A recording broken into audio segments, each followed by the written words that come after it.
Hey, I'm Bob at ILikeToMakeStuff. Today I'm going to make a robot lamp that charges your phone.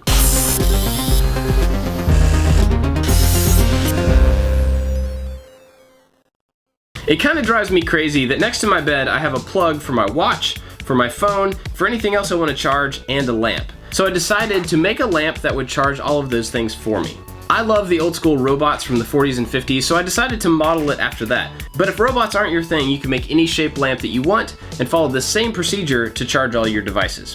Let me show you how I did it. I started with a big piece of basswood, but you could always laminate smaller pieces together if you need something really chunky. I love these old robots, and I flipped through a book of them and then sketched out one that combined a bunch of my favorite elements of different robots. I roughed out the overall size for this thing and then cut down this large piece of basswood into a usable piece. Using my sketch as a reference, I drew some areas where I could slice this into separate pieces so that I can make the different pieces individually and then glue it all back together. I use the bandsaw here because it's an easy way to make really tall cuts. I stacked these back up in order and drew on the overall size from my original sketch just so I wouldn't get confused as I was working with them.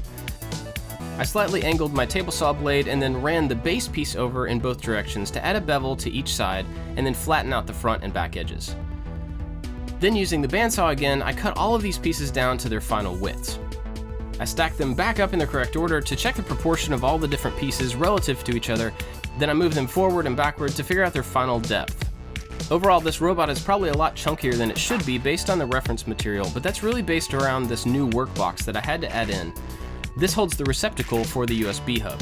I centered the box, traced its outline, and took it to the drill press with a wide Forstner bit to remove as much material as possible.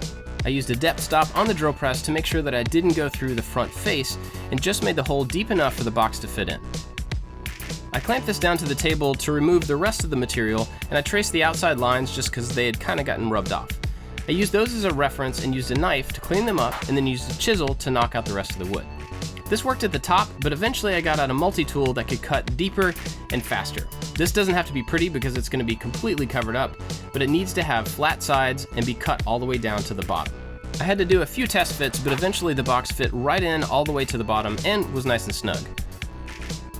I used the box as a reference on the top and the side and made some marks so I knew where to drill the holes for the wires to drop in through the top and out through the bottom. It turned out that the holes that came in the box were going to be too far forward and you would end up seeing the wires in front of the robot head. That wasn't going to work. So I drew some more centered holes on both the workbox and on my block of wood so I could just drill new holes down through the plastic and through the wood. I also cut a small circle on the bandsaw and used it as a neck for the robot.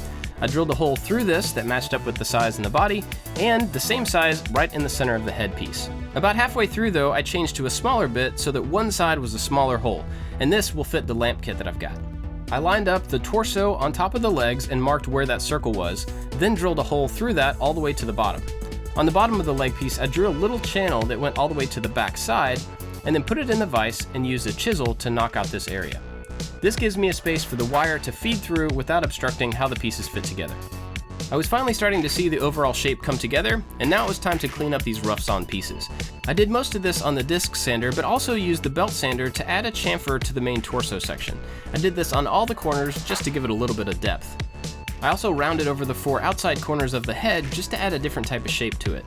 I wanted to add a really simple detail to the leg block. I lowered the table saw blade and ran the piece over right in the center. Then I moved over the fence a 1/4 inch at a time and ran it through on each side. I did the same thing on both sides as well with a different layout.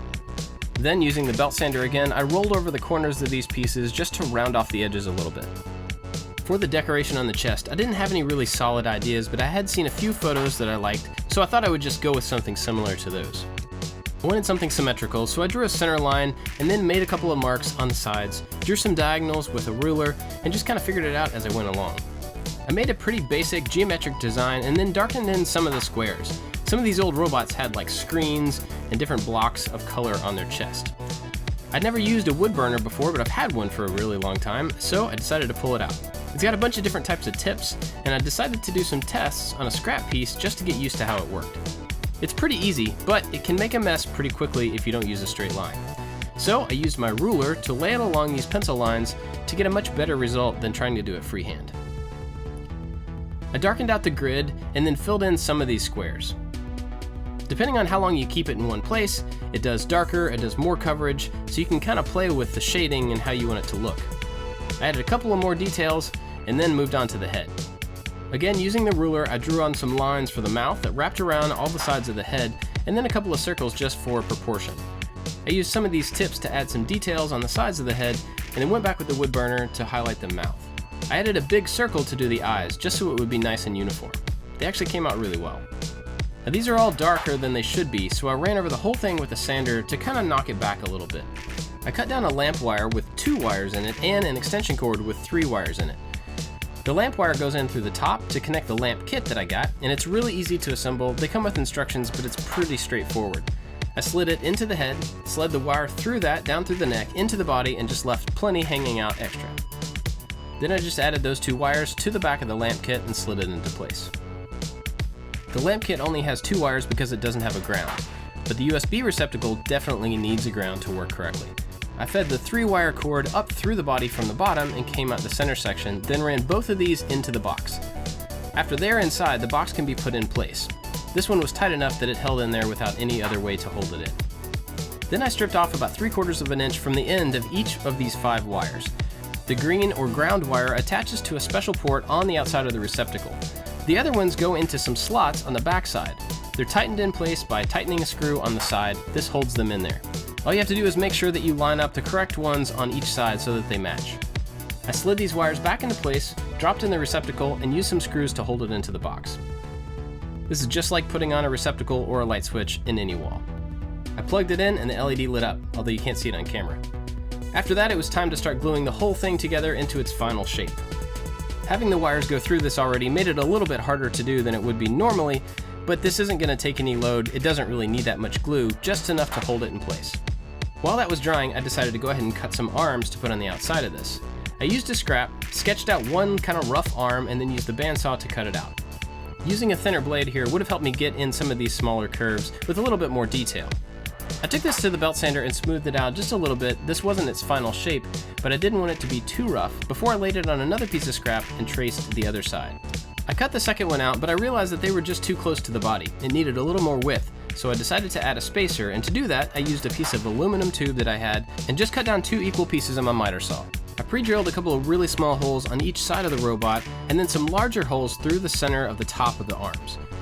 I used a countersink bit to open these up so that the screw heads would sit flush on the outside.